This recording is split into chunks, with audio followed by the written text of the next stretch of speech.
구도입니다. 지금까지 아나운서 원석현이었습니다. 뉴스를 마칩니다. KBS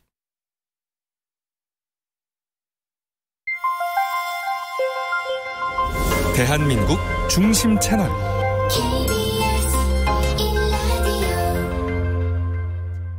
Listen, everyone.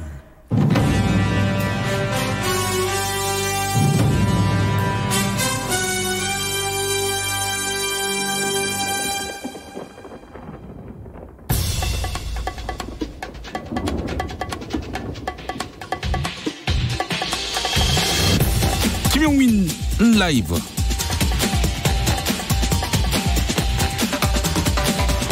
(2020년 1월 30일) 목요일입니다. 안녕하십니까, 김용민입니다.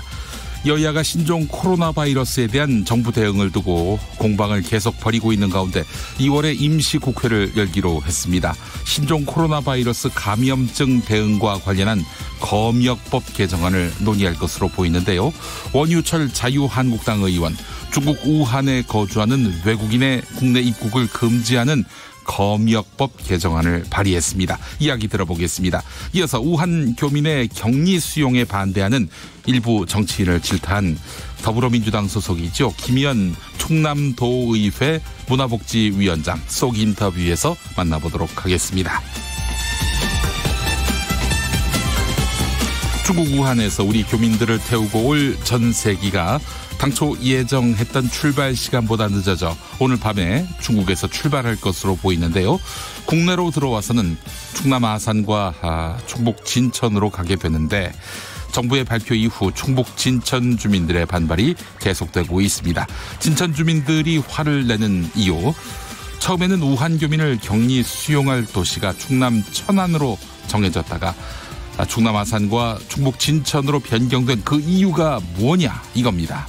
이에 대해서 박능후 보건복지부 장관이 답했습니다. 핫소리에서 만나보시죠. 2018년 울산광역시장 선거에 개입했다는 의혹을 받고 있는 임종석 전 청와대 비서실장이 오늘 검찰에 자진 출석했습니다. 임 전 실장은 포토라인에서 이번 수사는 정치적 목적으로 기획됐다, 검찰이 입증하지 못하면 책임져야 한다, 이렇게 밝혔는데요. 관련한 내용 뉴스 505에서 정상근 기자와 함께 짚어보겠습니다. 당신의 저녁은 아침보다 똑똑하다. 여기는 김용민 라이브입니다.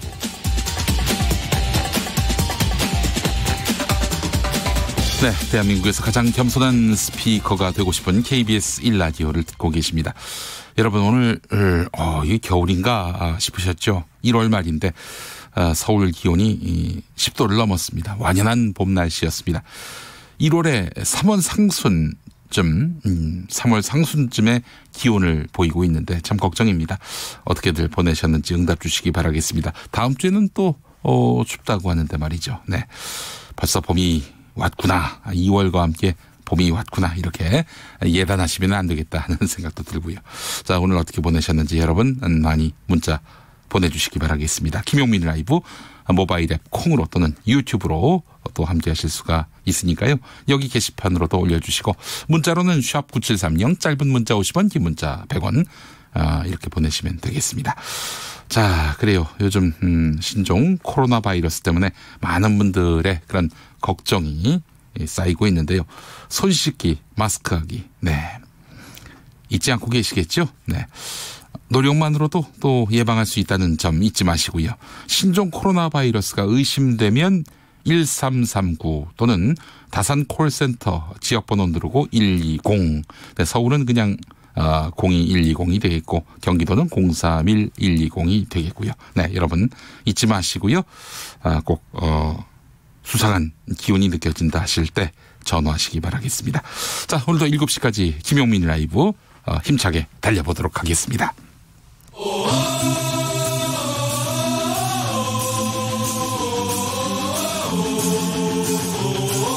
김용민 라이브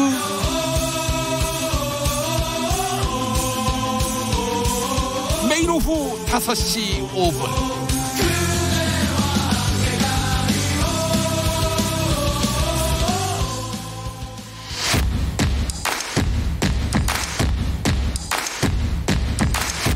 그냥 똑같은 뉴스 브리핑이 아니다. 정치 뉴스 피로 해소에 딱 좋은 브리핑. 매일 5시 5분 절대 놓치면 안 되는 뉴스 505.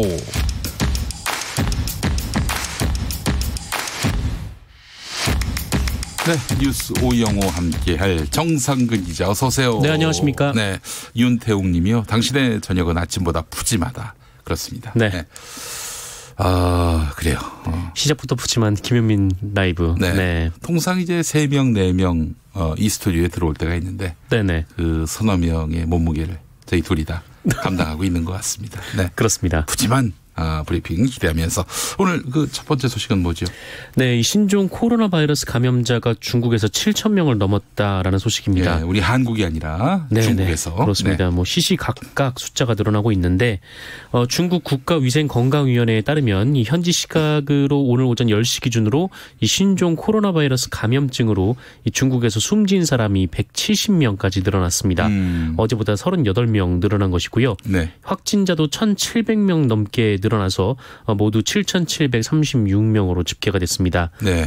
이 중국 본토에서 유일하게 확진자가 없었던 이 티베트 자치구에서도 한 명이 확진 판정을 받았습니다. 티벳까지. 네. 하하. 이로써 신종 코로나 바이러스는 이 중국 31개 성 전역으로 퍼졌습니다.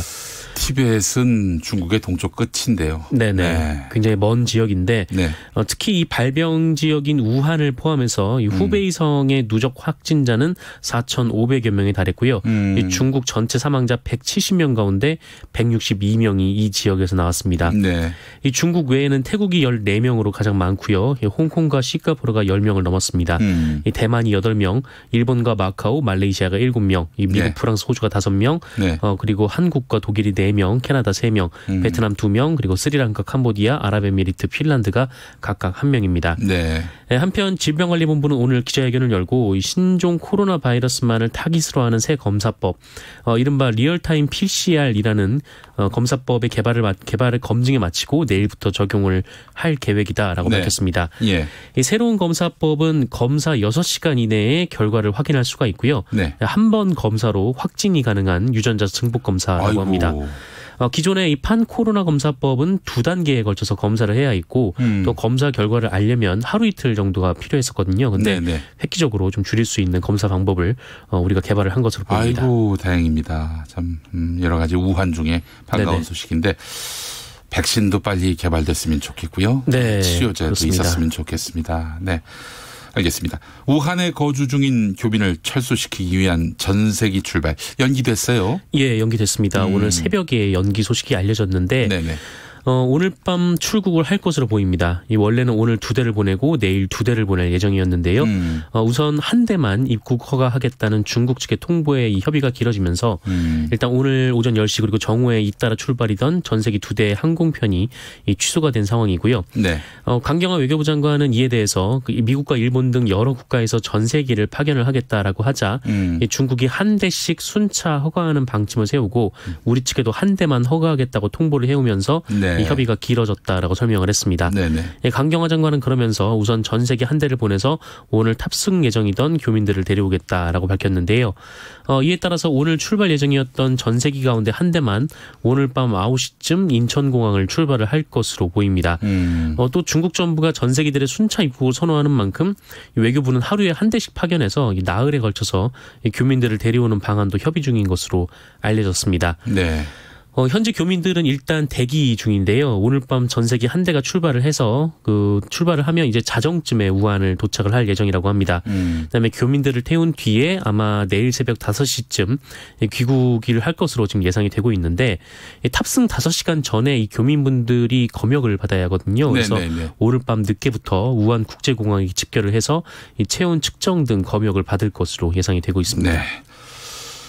문재인 대통령이 신종 코로나 바이러스 감염증 관련 가짜 뉴스를 엄단하겠다 이렇게 밝혔어요. 네, 문재인 대통령은 오늘 이 정부 서울청사에서 열린 신종 코로나 바이러스 감염증 대책 종합 점검 회의에서 이 신종 코로나 바이러스와 관련된 이 가짜 뉴스에 대한 엄정한 대응을 강조한다라면서 네. 이 불신과 불안을 조장하는 가짜 뉴스의 생산과 유포는 이 방역을 방해하고 국민의 안전을 저해하는 중대한 범죄 행위다라고 말을 했습니다. 네. 아울러 회의에 참석한 관계부처 장관들에게 이 표현의 자유를 넘는 가짜 뉴스에 대해 이 각별한 경각심을 갖고 단호하게 대처해 주길 바란다라고 당부를 했고요. 네. 또 언론의 역할도 중요하다면서 이 정치권도 정쟁을 자제해 달라라고 요청하기도 했습니다. 이 최근 이 카더라를 넘어선 가짜 뉴스가 인터넷에 기승을 부리고 있는데 네. 진짜 뉴스처럼 만들어가지고 온라인에 뿌리고 있습니다. 네. 이 SBS를 사칭해서 이 5번째 확진자가 나왔다라는 이 합성 뉴스를 고등학생들이 만들어서 유포를 하는 일도 있었고, 예, 예. 그리고 동대구역에서는 유튜버들이 이 방역복을 입고 이 바이러스에 걸린 사람을 연행하는 것 같은 행위를 해서 주변 주민들을 놀라게 했습니다. 이 바이러스 정보를 주는 것처럼 해서 좀 피싱 문자를 보내는 경우도 있다라고 하고요. 네네. 이 방송통신심의위원회는 이미 지난 27일부터 이 우한 폐렴 그 신종 코로나 바이러스 관련 이 가짜 뉴스를 중점적으로 모니터링하고 있고요. 이 경찰청도 30일 이 주요 포털 사이트 등을 대상으로 이 질병 관련 근거 없는 의혹 제기 등을 단속하고 있다라고 밝혔습니다. 네. 인터넷이나 휴대전화로 공포심이나 불안감을 조성하는 정보를 퍼뜨리면 1년 이하의 징역 또는 1,000만 원 이하의 벌금에 처해질 수 있다는 점 잊지 네. 마시고요. 또 그 정확한 사실관계 확인도 없이 공유하고 또 이렇게 링크를 걸어놓는 것도 이건 가짜 뉴스를 확산시키는 그런 책임을 또 질 수밖에 없는 그런 상황이 될 수 있기 때문에 네. 이런 공신력이 있는 매체, KBS를 비롯한 가짜 뉴스 필터링 시스템이 잘 돼 있는 언론사의 보도, 가급적이면 그 사이트에 들어가서 네네. 이 기사가 올라왔다면 신뢰를 하고 여기서는 그런 기사를 찾을 수가 없는데 하면은 의심하시기 바랍니다. 아까도 말씀하셨지만 방송사를 사칭해서 가짜 뉴스를 유포하는 자들이 있거든요. 네, 이 메르스 당시에 이 가짜 뉴스를 유포를 한 사람이 이 징역형을 받은 바도 있습니다. 징역형을 받은 바 있어요. 네. 이럴 때일수록 또 온 국민이 예민할 때 가짜 뉴스를 유포하는 이런 좀 무책임한 행동은 하지 말아야 되겠어요. 네네. 네. 알겠습니다. 자, 오늘 임종석 전 청와대 비서실장, 전 대통령 비서실장이 검찰에 출석했는데 이 소식도 전해주시죠. 네, 이 지난 2018년 지방선거 당시 울산시장 선거에 개입한 의혹을 받고 있는 임종석 전 청와대 비서실장이 오늘 검찰에 출석을 했습니다. 네. 이 SNS를 통해서 본인이 출석 사실을 알린 만큼 이 자진 공개 출석이 된 셈인데 임종석 전 실장은 이 서울중앙지검 앞에서 기자들과 만나서 이번 수사를 분명한 목적을 갖고 기획된 수사라고 강도 높게 비판을 했습니다. 임종석 전 실장은 검찰은 그 어떤 기관보다 신중하고 절제력 있게 남용함이 없이 그 권한을 행사해야 한다라면서 이 검찰의 업무는 그 특성상 한 사람의 인생과 가족을 뿌리채 흔드는 일이기 때문이다라고 말을 했습니다. 그러면서 이번처럼 하고 싶은 만큼 전방위로 압수수색을 해대고 또 부르고 싶은 만큼 몇 명이고 불러서 이 사건을 구성하고 법조문을 구석구석 들이대면 몇 명이든 뭐 누구든 기소를 할 수 있겠지만 그거는 좀 아니지 않냐라고 반문하기도 했고요. 네. 그러면서 본인이 울산시장 선거에 개입했다고 입증할 수 있나라고 물은 뒤 못하면 그때는 누군가 반성도 하고 사과도 하고 그리고 책임도 지는 것인가라고 묻기도 했습니다. 네. 해당 사건과 관련해서도 이 지난해 11월 검찰총장의 지시로 검찰 스스로 울산에서 1년 8개월 동안 덮어놓은 사건을 이첩을 할 때 이미 분명한 목적을 갖고 기획됐다고 생각한다라면서 아무리 기획이 그럴듯해도 없는 것을 있는 것으로 바꾸지 못할 것이다라고 주장했습니다. 네, 그러니까 이제 한마디로 검찰이 정치적 의도를 갖고 네네. 자신을 수사 대상에 올린 것이다. 이렇게 보고 있는 것인데 네네. 어제 그 이광철 청와대 민정비서관이 소환됐어요. 오늘 임종석 전 비서실장을 불렀는데 뭐 당장 기소할 것 같진 않죠? 네, 그렇습니다. 뭐 총선 이후에 기소 여부를 결정할 방침이라고 하는데 네, 검찰 그러지들 말아라 이런 얘기를 오늘 남겼네요. 네, 기자들 앞에서. 네.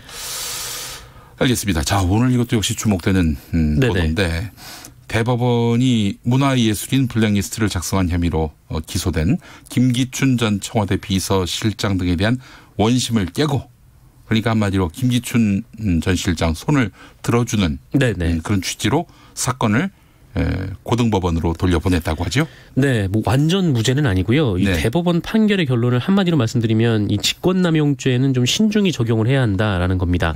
이 대법원 전원 합의체는 그 오늘 직권남용 권리행사 방해 등의 혐의로 기소된 김기춘 전 대통령 비서실장 그리고 조윤선 전 청와대 정무수석 등의 상고심에서 심리비진과 법리 오해를 이유로 원심을 깨고 사건을 서울 고법으로 돌려보냈습니다. 네. 그동안 이 적폐 수사 등에 적용되어 온 직권남용죄에 대해서 이 대법원 전원합의체가 내놓은 최초의 판단이라는 점에서 네. 향후 관련 재판에도 큰 영향을 미칠 것으로 보이는데요. 이 형법 123조에 규정된 직권남용죄는 이 공무원이 직권을 남용해서 이 사람으로 하여금 의무 없는 일을 하게 하거나 사람의 권리 행사를 방해한 경우에 성립을 합니다.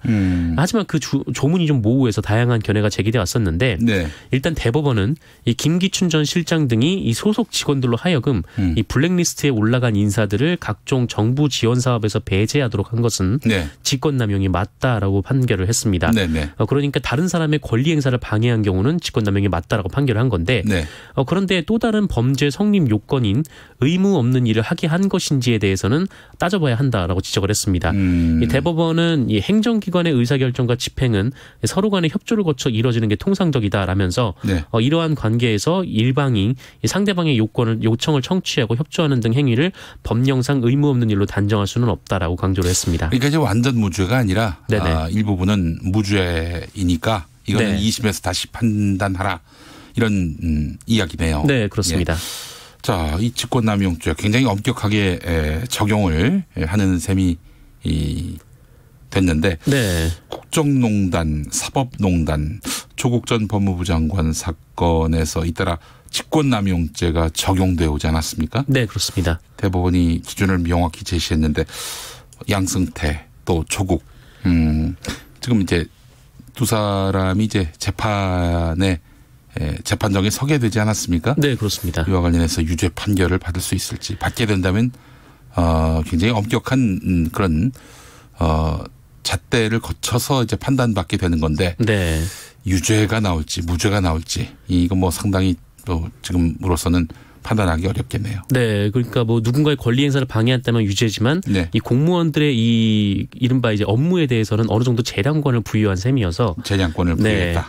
이 다른 재판들에게도 좀 영향이 많이 미칠 것으로 보입니다. 네, 양승태 전 대법원장, 조국 전 법무부 장관 재판 결과도 그래서 더 주목됩니다. 네.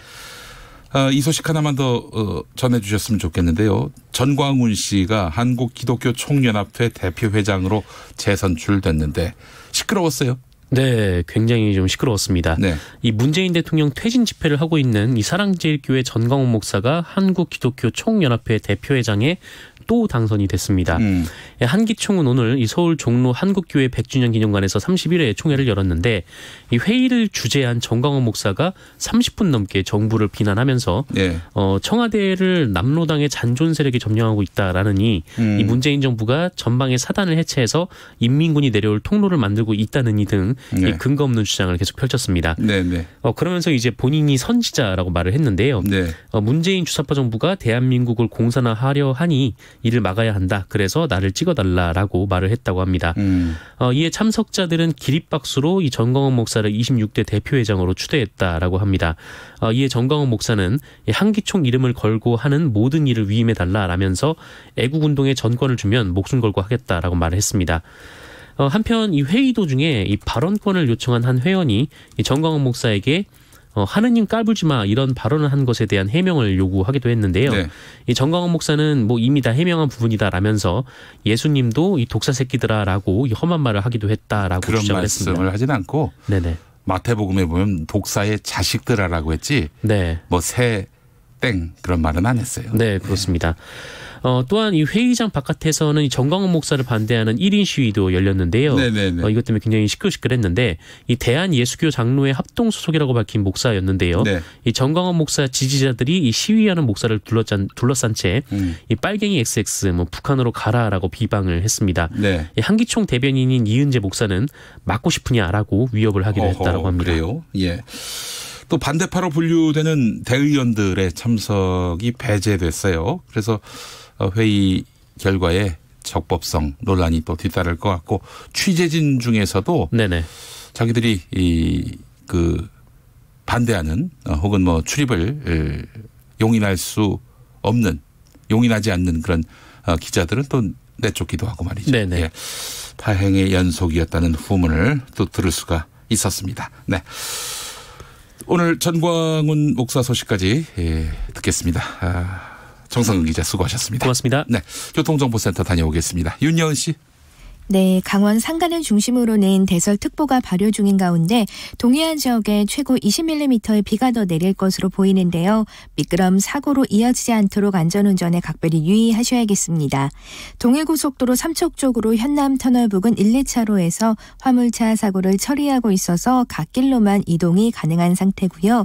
서해안고속도로 서울 쪽은 고창 분기점 부근 1차로에 장애물이 있어 주의가 필요해 보입니다. 이후로는 화성 휴게소와 매송에서 용담 터널 또 일측분기점에서 금천까지 밀리고 있습니다. 경부고속도로 서울 쪽은 기흥동탄에서 수원과 양재에서 반포까지 정체고요. 부산 쪽은 한남에서 서초와 신갈 분기점에서 수원까지 밀리고 있습니다.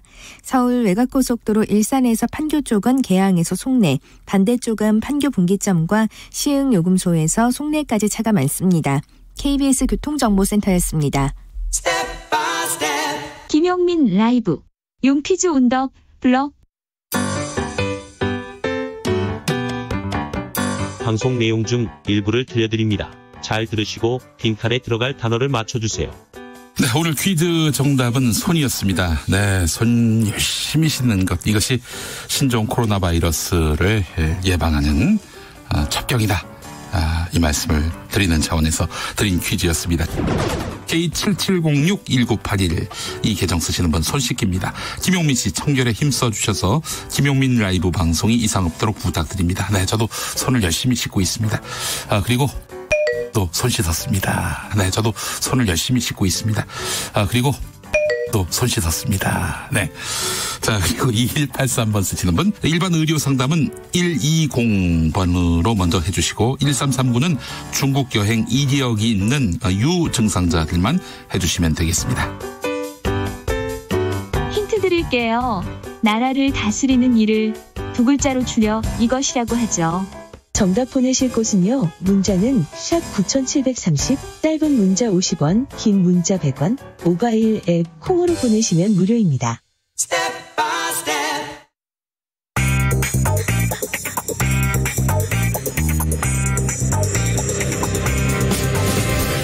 오늘 타임라인을 수놓은 말말말 김용민 라이브가 수집해서 들려드립니다. 소리로 듣는 그리고 세상을 읽는 뉴스, 세상의 모든 핫뜨거운 목소리, 그 말말말을 만나보지요.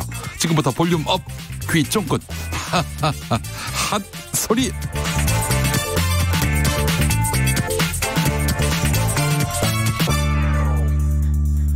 당 재건의 카드를 버리고 탈당을 선택한 안철수 바른미래당 전 의원, 앞으로의 행보가 주목됩니다. 제3의 독자 노선을 걷느냐 아니면 보수 통합에 참여하느냐, 이와 관련해서 안철수 전 의원 측근으로 분류되는 문병호 바른미래당 전 최고위원은 지금 안철수 전 의원이 선택한 독자적인 제3의 노선으로 가는 길은 성공하기 힘들 것 같다. 결국 2월 말쯤 통합의 필요성에 의해서 다시 한번 보수 통합에 대한 논의가 쟁점이 될 것이다, 이렇게 예상했습니다. TBS 라디오 김어준의 뉴스공장 인터뷰 들어보시죠.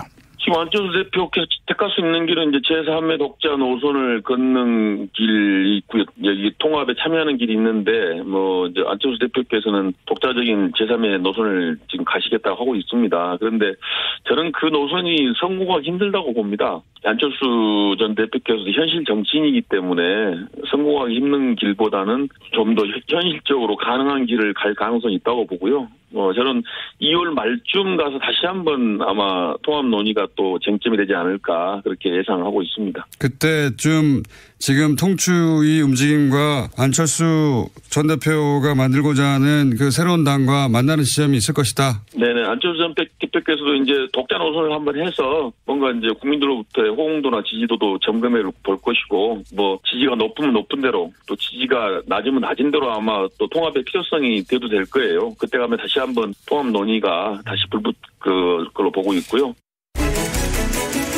김용민 라이브. 전세기를 타고 들어오는 우한 교민들, 아산과 진천에 격리 수용된다. 정부의 이 같은 발표가 있고 나서 진천 주민들 밤새 우한 교민 수용 반대 농성을 벌였습니다.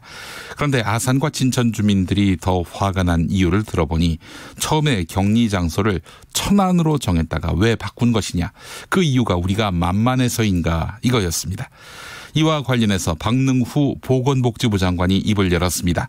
박능후 장관은 그것은 오해다. 교민들이 임시로 생활할 시설을 찾던 중에 천안이 언급된 것이고 그러는 동안 한국으로 데려올 교민의 수가 늘어나서 아산과 진천으로 결정됐다. 수요 능력, 이동거리, 의료시설, 지역적 안배 등을 감안해서 아산과 진천이 더 적합하다고 결정했다. 이렇게 밝혔습니다.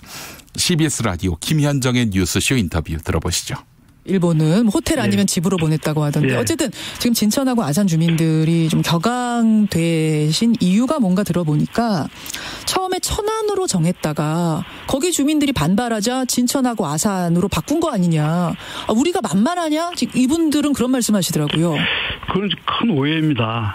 이게 수송회로 교민들 수가 계속 늘어나면서 처음에는 150명 규모로 이제 신청이 됐었거든요. 1월 24일 날 우한에 있는 우리 총영사관에서 신청자가 150명이었습니다.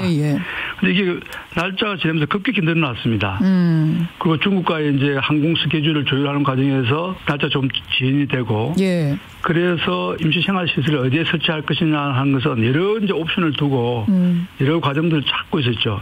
수는 계속 증가하고 그래서 한 군데 할 거냐 두 군데 할 것이냐 뭐 몇 군데 할 거냐 해서 여러 군데 하다 보니까 이제 두 군데가 하게 되었고 그리고 저희들이 생각했을 때 제일 이제 중요한 것은 인접해 있는 곳에 과연 의료시설이 있는지 시설의 어떤 수용 능력.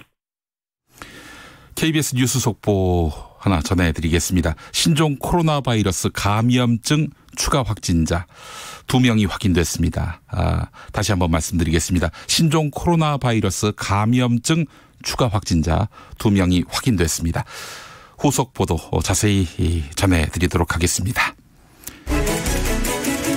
김용민 라이브. 비선실세 최서원 씨. 이 최서원 씨의 최측근으로 알려진 데이비드 윤의 한국 송환 여부를 심리하는 재판이 지난 월요일 네덜란드에서 비공개로 열렸습니다. 이와 관련해서 그동안 최서원의 비자금을 쫓았던 안민석 더불어민주당 의원은 그 재판정에 우리 정부 측 인사가 한 명도 없었다. 정부의 무관심에 납득할 수 없다. 이렇게 밝혔습니다. 안민석 의원은 데이비드 윤은 최서원 은닉재산의 판도라 상자 열쇠를 가지고 있는 인물이다. 이렇게 말하면서 오늘 당장이라도 추미애 법무부 장관과 윤석열 검찰총장이 만나서 데이비드 윤 송환을 위해 서로 논의하고 협력해야 한다. 이렇게 밝혔습니다. YTN 라디오 노영희의 출발 새 아침 인터뷰 들어보시죠. 그 재판정에 우리 정부 측 인사가 한 명도 없었다는 것입니다. 아, 그래요? 네덜란드 측에서 봤을 때는 안 좋은 거거든요. 그래서 오늘 당장이라도 추미애 장관과 윤석열 총장이 만나셔서 데이비드 윤 송환을 위해서 서로 논의하고 협력을 두 분이 하셔야 된다고 생각합니다. 그리고 이 데이비드 윤은 최순실 은닉재산의 판도라 상자 열쇠를 가지고 있는 사람이거든요. 왜 데이비드 윤이 네덜란드에 가서 거기서 체포가 됐을까? 이게 참 의아한데요. 19일 날 네덜란드에서 이상한 페이퍼 컴퍼니 하나 만들어집니다. 그리고 1,200억이 최순실 여동생의 회사로 입금이 되거든요. 이거 참 수상한 일이죠. 그래서 이 관련된 모든 것들이 이제 밝혀져야 되지 않겠습니까? 그러기 위해서는 윤석열 총장이 해야 될 일이 바로 이거라고 보는데 쓸데 없는 일들을 하면서 자꾸 논란을 키우는 이유를 모르겠네요. 김용민 라이브. 검사들이 어떤 행동을 할 때 국민에게 어떻게 비추어질 것인가를 다시 한번 생각해 주기를 간곡히 호소한다. 대구 고검장 출신 더불어민주당 영입인재 4호 소비영철 순천대 석좌 교수가 한 말입니다. 소비영철 교수는 검찰개혁의 중요성에 대해서 이야기하면서 검사들의 충성 대상은 검찰총장, 법무부 장관 아니다. 검찰은 국민에게 책임져야 한다 이렇게 말했습니다. 그리고 이번 검찰 인사에 대해서 인사에서 항상 소외감을 느꼈던 형사부 공판부에 주안점을 두었다. 이렇게 평가했습니다. KBS 1라디오 김경래의 최강시사 인터뷰 함께 들어보시죠. 검찰의 대부분의 인력은 형사공판부입니다. 네. 형사공판부는 그러나 인사에서 항상 소외감을 느꼈었었죠. 예. 이번에는 굉장히 그 부분을 주안점을 두셨더라고요. 네. 형사공판부가 상대적으로 소외되었는데 네. 그분들이 중요한 보직에 일부 옮겨갔기 때문에 네. 그렇게 말씀을 드렸었습니다. 저희가 이제 아까 변화에 대한 말씀을 드렸지 않습니까? 검찰은 국민에 대해서 책임을 지는 겁니다. 인사권자, 검찰총장, 법무부 장관이 검사들의 충성 대상이 아닙니다. 국민입니다. 저는 우리 검사들 한 분 한 분이 어떤 행동을 할 때 이것이 국민들께 어떻게 비춰질 것인가. 네. 이걸 다시 한번 생각해 주시기를 간곡히 호소합니다. 신종 코로나 바이러스 감염증 6번째 확진자 국내 첫 사람 간 전파로 확인됐다는 KBS 뉴스 속보가 들어왔습니다. 다시 한번 말씀드리겠습니다. 지금까지 4번째 확진자까지 발표가 되지 않았습니까? 2명이 추가됐습니다. 그런데 6번째 확진자는 국내에선 처음으로 사람 간 전파로 감염된 경우였다고 합니다. 자세한 후속 보도 계속해서 전해드리겠습니다. 네, 핫소리 계속해서 검찰개혁 관련 자유한국당 예비 후보로 등록한 윤갑근 변호사의 발언 소개를 해드리겠습니다. 윤갑근 변호사도 이번 검찰 인사에 대해서 한마디 했는데요. 앞서 만나본 소비영철 교수처럼 대구 고검장 출신입니다. 윤갑근 변호사. 윤 변호사는 최근에 검찰개혁 법안과 관련해서 또한 인사와 관련해서 다른 평가를 내놨습니다. 특히 형사공판부 중심의 인사에 대해서 형사공판부 출신 검사들도 중요한 균형 잡힌 인사라고 이야기하고 있는데 도대체 어떤 사람이 중용됐는지 나는 잘 모르겠다 이렇게 말했습니다. 그러면서 이번에 중용된 검사들은 노무현 정부 때 근무했던 검사들이다. 이렇게 의견을 덧붙였습니다. MBC 라디오 김종배의 시선집중 인터뷰 들어보시죠. 특수부 중심에 편향된 인사라고 말씀을 하셨는데 네. 그 인사도 지난번 정부에서 했습니다. 그리고 그때는 그러면 왜 그럼 특수부 편향 인사가 이루어질 수 있었느냐. 그러면 그것은 지난 정부에 대한 적폐수사라는 명목이 이루어졌던 무자비한 그 수사에 대한 보상 측면에서 이루어진 게 아닌가 하는 의심을 지울 수가 없고요. 네. 그리고 이번에 형사부 공판부 검사를 중용하는 인사라고 했는데 어떤 사람이 형사부 공판부의 검사를 중용됐는지 저는 지금 잘 알지를 못하겠고요. 네. 결국 이번에 중용된 검사들도 보면 노무현 대통령 정부 때 청와대 행정관을 했거나 전부 기획 파트에 근무를 했거나 특수수사, 강력수사를 많이 했던 알겠습니다. 그런 검사정들입니다. 네. 드라마 추노 OST 중에 바꿔 듣고 오겠습니다.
속 인터뷰.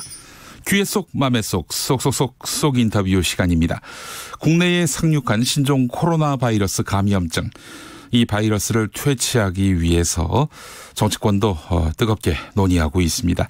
차례로 두 분 만나보도록 하겠습니다. 먼저 중국인을 포함해서 외국인 모두 입국을 풀어한다.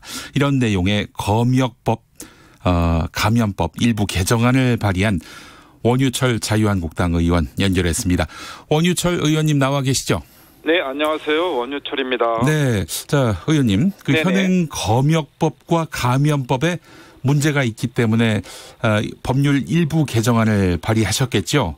네네. 네, 어떤 문제가 있다고 보십니까? 아, 예. 지금 외국인들의 입국 금지 또는 정지 요청에 대한 규정이요. 네. 이게 지금 방금 말씀하신 대로 감염법에 되어 있는데요. 네.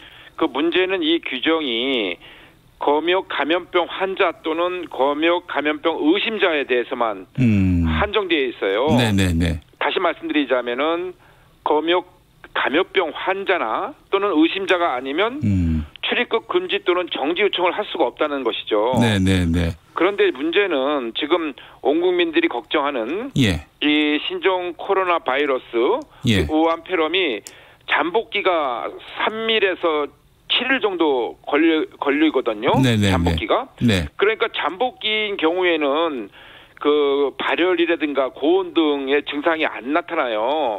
그러니까 공항 등에 들어올 때 국경 검역에서는 그 검역 감염병 의심자라고 판단되지 않지만은 네. 실제로는 보균자일 수 있다는 거죠. 네. 이번에 그 4차 확진자인 경우에도 공항에 들어올 때는 아무 문제가 없었지 않습니까? 네. 그 들어와서 지금 이렇게 확진자가 돼서 그 지역 사회가 그 공포에 떨고 국민들이 걱정하는 거 아니겠습니까? 네. 그렇기 때문에 그러한 경우 우한이나 뭐 중국 전역을 하는 게 아니고요. 네네네. 중국 전체를 하는 게 아니라 이렇게 오염 지역 우한이나 후베이성에서 나와서 다른 곳을 경유해 입국하더라도 이런 분들이 잠복기인 상태에서 입국자가 얼마든지 우리나라에 무한 입국을 할 수가 있잖아요. 이게 심각한 문제라는 거죠. 그래서 여기에 대해서 이제 보완을 해서 입법을 한 겁니다. 네. 네네. 만약의 가능성에 대비해서 입국을 일단 원천적으로 금지하자 이런 취지군요. 그렇죠. 이제 진정이 되거나 사태가 진정되면 바로 풀어야죠. 네네. 네. 그런데 이제 외교 문제도 있고 국적보다는 뭐 특정 지역이라고 말씀하셨지만은 국적보다는 보균 여부에 따라서 이렇게 검증하는 것이 낫다. 이렇게 효율성 면에서 그런 방안을 제시하는 분들도 있던데 어떻게 보십니까? 그 부분은? 우리 국민들은 무조건 오시게 해야 되죠. 뭐 네. 국적을 떠나서요. 그 우한에 체류하는 교민들도요? 그럼요. 우리 교민들은 지금 우리 교민들이 전 세계를 통해서 지금 입국을 하려고 하고 있지 않습니까? 네. 우리 교민들은 안전 차원에서 보호 차원에서 바로 모시고 와야죠. 네. 알겠습니다. 사실 근데 미확인 경로로 우회해서 입국을 시도하게 된다면 오히려 추적에 어려움을 겪을 수 있기 때문에 이렇게 뭐 그 특정 지역에 국한됐다고는 하지만 국적에 따라서 출입 여부를 결정하는 것은 좀 무리 아니냐 이렇게 지적하는 분들도 있습니다. 아니요. 지금 홍콩 같은 데는 같은 중국이지 않습니까? 네네네. 아예 철도를 막아버렸어요. 예, 북한 같은 경우에도 북한도 아예 그냥 그 중국인 관광객들을 아예 받지도 않습니다. 네네네. 예, 지금 뭐 그 가까운 뭐 예를 들어서 말씀드린 거고요. 네네. 그 제가 한 법안 발의는 그 중국 전체를 하는 것이 아니라 그 오염된 지역, 그 지금 신종 코로나 바이러스가 창궐하고 있는 지역, 그 우한 폐렴이 있는 그 우한 지역하고 후베이성에 있는 분들이 오시게 되면 지금 우리나라에도 거의 3,000명 가까이 오셨거든요. 그냥 그 공항에 통과해 버렸습니다. 근데 그분들이 지금 4차 확진자처럼 공항에 들어올 때는 아무 문제 없이 들어왔다가 여기 와서 이제 발병이 된단 말이에요. 왜냐하면 보균 상태로 들어오기 때문에 그런 곳을 우리 국민들이 다 고스란히 피해로 돌아갈 수 있잖아요. 이건 당연히 우리가 국민들 보호 차원에서 막아야죠. 네. 알겠습니다. 자유한국당에 소속된 국회의원들, 정치인들 보면은 굉장히 좀 이 문제와 관련해서 강경한 기조인 것 같아요. 조경태 최고위원 같은 경우 이 사태가 진정될 때까지 중국인의 입국을 막는 동시에 중국인 관광객을 중국으로 돌려보내야 한다 이런 주장도 했는데 이 부분은 어떻게 보십니까? 글쎄요.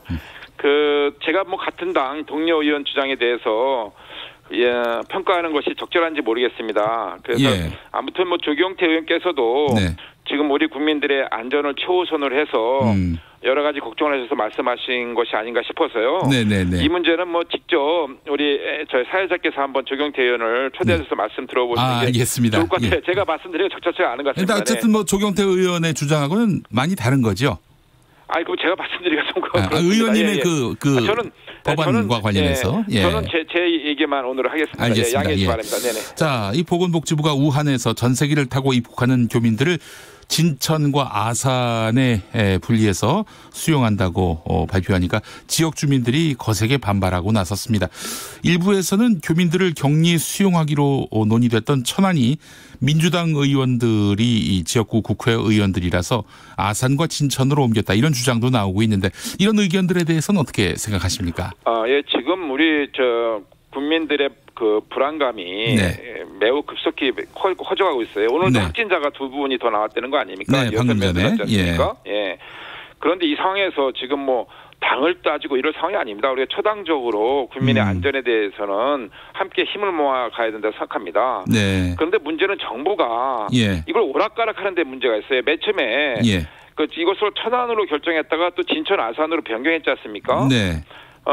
그래서 이런 경우는 정부가 신중하고 또 사려 깊게 결정을 해야 됩니다. 갑자기 천안에서 진천 아산으로 변경되니까 이런저런 이유가 나오게 되고 혼란이 빚어지는 거 아니겠습니까? 그래서 정부에서는 교민들을 안전하게 격리해서 검사를 받을 수 있도록 최종의 장소를 처음부터 신중하게 결정해서 추진했어야 옳았고 이렇게 했더라면 이런 문제가 안 생겼죠. 쓸데없이 뭐 여기 지금 국민들은 불안에 떨고 있는데 여기서 뭐 정치적으로 이 당이 어떻고 저 당이 어떻고 하는 자체가 이건 정부가 잘못했다고 저는 보고 있습니다.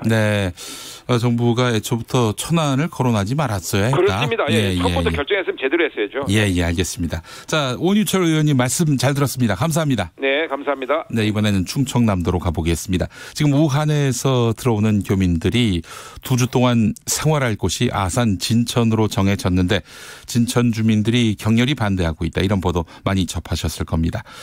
이런 가운데 시민들의 우려는 이해하지만 정치인들의 반대 입장에 대해서는 비참한 심정이다. 이렇게 목소리를 내는 분이 있습니다. 김현 충청남도 의회 문화복지위원장입니다. 더불어민주당 소속인데요. 김현 위원장님 나와 계시죠? 네, 안녕하세요. 자, 이 진천과 아산에 우한에서 귀국하는 교민들을 나눠서 격리 수용하기로 한 정부 방침. 해당 지역 의원들의 반발이 많았습니다. 충남도 의회 의원들은 어떻습니까? 일단 지난 28일 정도 때 저희가 이제 가장 심했는데요. 신종 코로나 바이러스에 대한 의학 지식도 좀 부족하고 국가 질병관리 시스템 매뉴얼도 잘 알지 못하는 상황에서는 당황할 수밖에 없죠. 그래서 아마 많은 분들이 반대 의사를 표현을 했었지만 지금은 이제 그동안의 과정에 대한 소통 문제 이런 분들을 제기를 하시는 분들이 있고 결정이 된 지금 상황에서는 일단 격리 교민 자체가 무증상자고 공기 중에 감염이 안 된다라는 이제 이런 정도의 내용들을 받으면서 나름대로 최고 수준 안전 관리가 될 수 있도록 어쨌든 힘을 모으고 있는 상황입니다. 알겠습니다.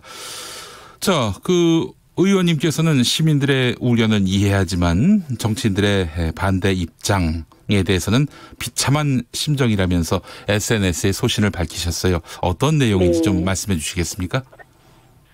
저희가 이제 28일 날 천안 지정 가능성이 있다는 소식을 듣고 천안 시민들이 매우 불안해했죠.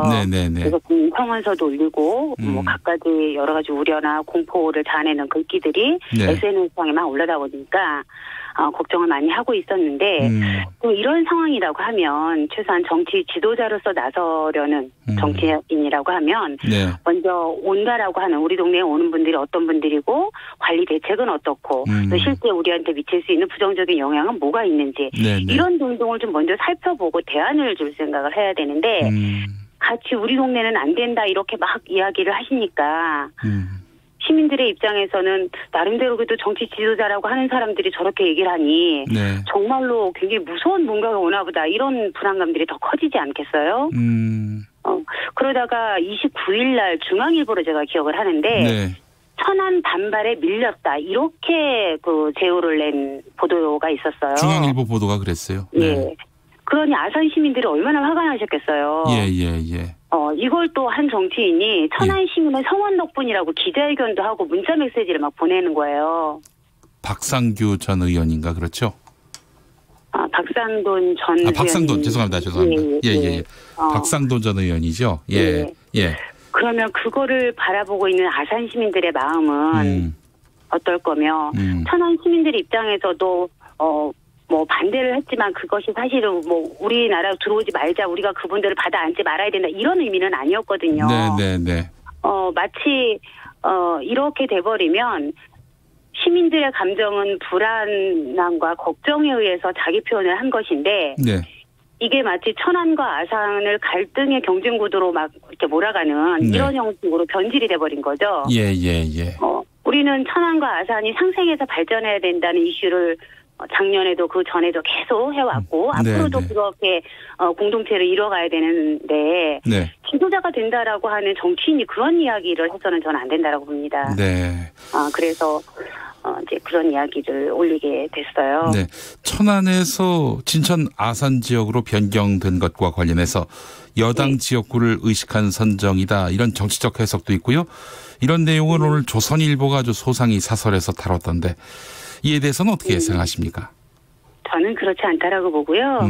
우리가 이제 질병관리본부 매뉴얼이라는 부분들이 좀 더 촘촘해지기 시작한 것은 메르스 사태 이후에 아마 그렇게 된 걸로 기억을 하고 있고요. 그래서 만일의 사태에 이런 일이 벌어진다라고 하면 분산의 규모라든지 뭐 어떤 그러니까 격리 원칙이라든지 이런 부분들이 이미 다 매뉴얼에 나와 있어요. 그런 상황에서 2군데, 3군데, 4군데로 할 것이냐, 아니면 좀 대규모 단위에서 한 군데, 좀 부족하다면 또 다른데 이렇게 할 것이냐 등등을 좀 논의하는 과정에서 가장 큰 데가 이제 아산으로 제가 알고 있고요. 그 다음에 이제 뭐 천안 이 정도 되는데 2군데 하게 되고 나면 충남에서만 2개예요. 천안하고 아산이. 그럼 충남에서도 아무래도 같이 중앙정부랑 같이 힘을 합해서 뭘 하는데 좀 부담이 가지 않겠습니까? 그런 부분들도 아마 좀 고려하지 않았을까라고 하는 거고요.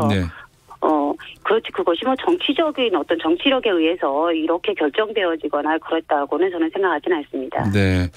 알겠습니다. 이번 결정에 대해서 지역사회 일부에서는 사전에 주민들과 합의한 적이 없고 의료 인프라가 취약한 인구 밀집 지역에 격리 수용하는 것은 있을 수 없는 일이다. 이런 항의가 있었습니다. 어떻게 보십니까 이거는? 먼저 사전에 주민들과 합의한 적이 없다라고 하는 부분에 대해서는 맞습니다. 뭐 신청자가 근데 24일까지만 해도 160여 명 정도로 저도 알고 있었는데 27일날 갑자기 700명 정도로 늘어났단 말이에요. 이렇게 많은 사람들을 격리할 장소를 찾다 보니까 어떤 분산 격리 원칙이나 국가시설 1인 1실, 또 뭐 화장실이나 욕실이 포함된 시설, 또 국가 지정의 격리 병상이 인근에 있는 곳 이런 부분들을 종합적으로 고려하다 보니까 이제 아산이나 뭐 여기가 좀 진천이 얘기가 된 건데 시기가 그렇지 않습니까? 27일 정도 했고 28, 29일 날 이제 얘기가 된 건데 시민들하고 충분하게 이야기할 수 있는 시간적으로 좀 어려운 부분들은 있었죠. 그래서 물론 이제 사전에 더 빠르게 좀 준비가 돼서 어느 정도 규모가 온다라는 거 알고 지역에 있는 지자체와 주민들과 더 상의를 했더라면 좋았을 텐데 그런 안타까움은 있습니다. 그리고 또 한 가지가 아까 인프라 이야기를 하셨잖아요. 의료 인프라. 이분들이 격리 대상자가 무증상자들이기 때문에 필요한 의료진은 국가에서 지원을 해요. 증상자는 아예 그 우한에서 올 수가 없게 된 거 아닙니까? 없게 돼 있죠. 증상이 없는 분들인데 그럼에도 불구하고 어쨌든 체크를 해야 되고 계속적으로 관리를 해야 되는데 필요한 의료진은 국가에서 지원을 한 상황이고요. 만약을 위해서 이분들 중에서 누군가 한 분이 뭐 열이 오른다든지 이랬을 때는 바로 병원 이송을 해야 되잖아요. 근데 이제 국가 지정 격리 병상이 있는 데가 지금 천안에 있는 그 단대병원, 순천향병원, 충무병원 정도 이렇게 있습니다. 가까워요, 거기랑. 이제 그런 부분들 중심으로 했기 때문에 지역에서 필요한 의료 인프라는 그다지 뭐 다른 부분들은 없을 것 같아요. 그래서 걱정을 안 해도 될 것 같습니다. 알겠습니다. 자, 이제 마지막으로요. 걱정하고 있는 충남 아산, 충북 진천 주민들께 충남도 의회 의원으로서 하시고 싶은 말씀이 있으시다면 해주시기 바라겠습니다. 네, 먼저 이렇게 국가적 재난과 가까운 어려운 일에 마음을 네. 열어주신 우리 아산 주민들과 진천 주민들께 정말 감사하다는 말씀을 드리고요. 네. 또 물론 급박하게 돌아가는 상황에서 대처를 하는 데 있어서 미숙해서 우리가 더 주민들과 소통하지 못한 점 정말 죄송하다는 말씀 아울러 드리고요. 네. 어쨌든 이제부터 이유가 더 중요하니까 철저한 방역으로 어떠한 문제도 발생되지 않도록 네. 정말 최고 수준의 관리를 유지할 수 있도록 꼼꼼하게 의회에서도 챙기고 함께했다라는 말씀을 드리고 우리가 메리스도 이겨냈고 돼지열병도 이겨냈고 네. 그런 국민들 아니니까 네. 정부를 믿고 함께 이겨나가자라고 하는 말씀을 드리고 싶습니다. 네, 더불어민주당 소속인 김현 충남도의회 문화복지위원장 말씀 잘 들었습니다. 네. 자, 6913번 쓰시는 분 천안 사는 사람이지만은 제 주변 사람들 반대하는 사람은 없거든요. 선동하는 정치인과 언론이 문제라고 생각합니다. 이런 것 가지고 정치 성향으로 편갈라서야 되겠습니까? 이런 말씀 주셨습니다. 네, 말씀드린 대로 신종 코로나 바이러스 감염증 환자 2명이 추가 발생했다고 질병관리본부가 밝혔는데요. 잠시 후 5시 58분부터 KBS 뉴스 특보를 통해서 신종 코로나 바이러스 감염증 추가 확진자 관련 속보를 전해드리겠습니다. 여러분 귀 쫑긋 세워서 방송 들어주시기 바라겠습니다.